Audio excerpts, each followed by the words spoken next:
स्वागत है आप लोगों का teaching bye Patel sir YouTube channel में। मैं आर्यन सिंह आप लोगों को जीव विज्ञान से संबंधित आज पादपों में लैंगिक जनन के विषय में जो है जानकारी दूंगा। मैं आशा करता हूँ, उम्मीद करता हूँ कि आप लोग इससे बहुत ही लाभ उठाएंगे और आने वाली आगामी परीक्षा जो कि बोर्ड एग्ज़ाम होने वाली है उसमें जो है आप लोग अच्छी तरह से तैयारी करके और अच्छे नंबर लाएंगे। तो सीधे हम चलते हैं पादपों में लैंगिक जनन के बारे में चर्चा कर रहे हैं।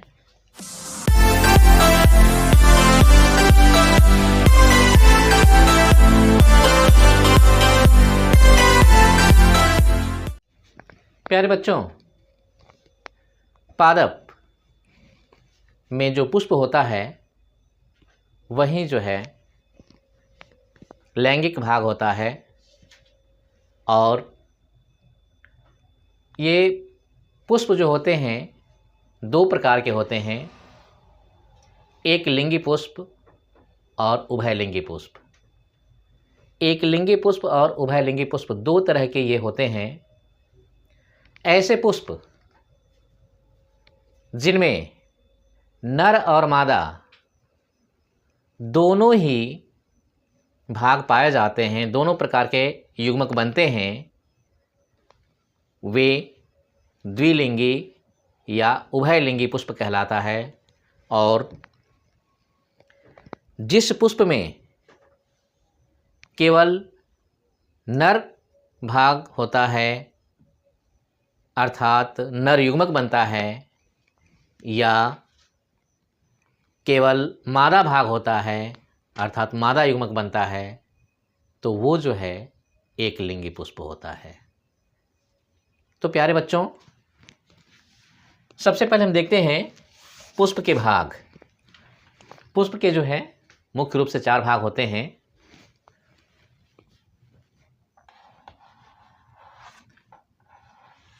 पुष्प के मुख्य रूप से चार भाग होते हैं। इसमें सबसे बाहर की ओर जो होता है बाहरी भाग, इसको बाह्य दलपुंज कहते हैं और बाह्य दलपुंज की इकाई को बाह्य दल कहा जाता है। बाह्य दल, इसके अंदर के जो रंगीन भाग होते हैं जिसको पंखुड़ी प्राय कहा जाता है, इसे जो है हम दलपुंज कहते हैं और दलपुंज की इकाई को दल कहा जाता है। ये पेटल है दल। इसके अंदर वाला जो भाग होता है वो पुंकेसर होता है, जो नर भाग होता है। ये जो है पुंकेसर, ये नर भाग होता है। और सबसे अंदर की ओर जो होता है वो स्त्रीकेसर, जो कि मादा भाग होता है। स्त्रीकेसर मादा भाग है ये स्त्रीकेसर। तब इस प्रकार से यदि हम देखें तो ये पुष्प जो है द्विलिंगी या उभयलिंगी है, क्योंकि इसमें नर भाग पुंकेसर और मादा भाग स्त्रीकेसर ये दोनों मौजूद हैं। प्यारे बच्चों, पुंकेसर यदि हम देखें जो नर भाग इसका होता है,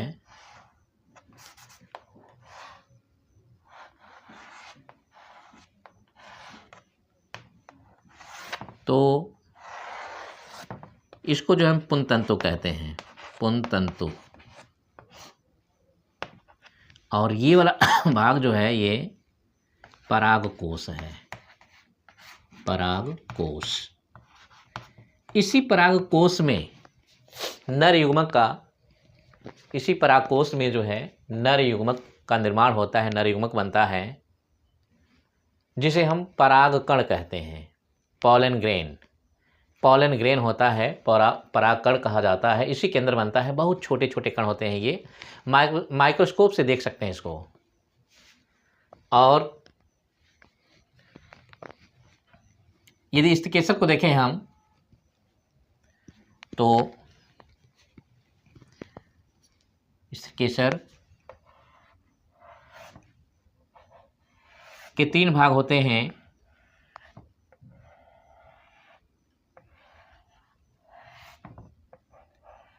स्थिकेसर के 3 भाग होते हैं। सबसे ऊपर का थोड़ा सा फुला हुआ भाग जो होता है, इसको वर्तिकाग्र कहते हैं, स्टिग्मा कहा जाता है, वर्तिकाग्र, वर्तिकाग्र।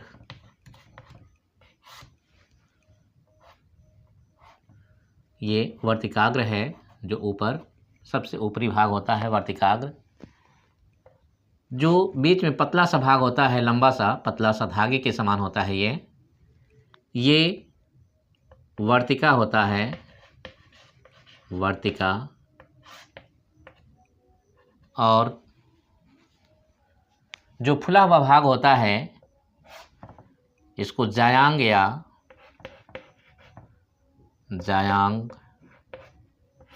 अंडाशय, अंडाशय कहा जाता है।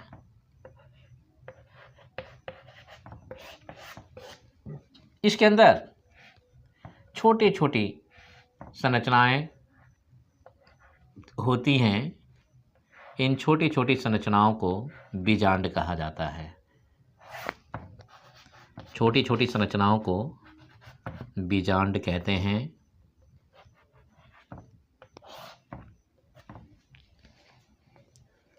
ये मादा युग्मक का निर्माण करता है, यानी अंडाशय में जो है मादा युग्मक बनता है। तो हम लोगों ने जो है ये पुष्प की संरचना देखा। ये पुष्प द्विलिंगी दिख रहा है। इसमें जो है ये स्त्रीकेसर जो कि मादा भाग होता है, और पुंकेसर नर भाग होता है। पुंकेसर के परागकोश में ही परागकण का निर्माण होता है, परागकण बनता है। अब यदि जिस पुष्प में केवल स्त्रीकेसर पाया जाता है, उसके साथ साथ दल और बाह्य दल होते हैं, वो मादा पुष्प होता है। और जिस पुष्प में ये पुंकेसर और बाह्य दल और दल मौजूद होते हैं, वो नर पुष्प कहलाता है, उसे नर पुष्प कहते हैं। प्यारे बच्चों, हम लोगों ने जो है अभी यहाँ पर पुष्प की संरचना के बारे में देखा, जिसमें स्पष्ट रूप से नर भाग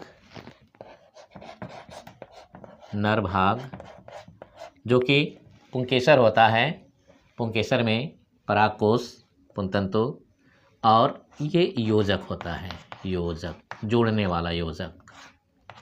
जबकि स्त्रीकेसर में भी जो है हम 3 भाग देख रहे हैं। सबसे ऊपर जो है वर्तिकाग्र है, बीच में वर्तिका है, और नीचे फुला हुआ भाग जो है वो अंडाशय है, अंडाशय जिसको जायांग के नाम से जानते हैं। इस अंडाशय के अंदर बीजांड मौजूद रहते हैं। ये बीजांड ही मादा युग्मक होता है। तो प्यारे बच्चों, हम लोगों ने अभी जो है पुष्प की संरचना के बारे में देखा, और ये पुष्प जो हैं एक ही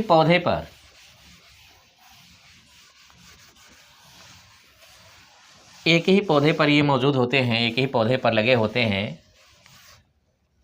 तो वो जो है मोनोइसियस, और जब ये अलग अलग पौधों पर नर पुष्प और मादा पुष्प अलग अलग पौधों पर लगे होते हैं तो उन्हें डायोसियस कहा जाता है। और प्यारे बच्चों, और अगला जो है टॉपिक हम लोग अगले वीडियो में देखेंगे। तब तक यहाँ के लिए धन्यवाद।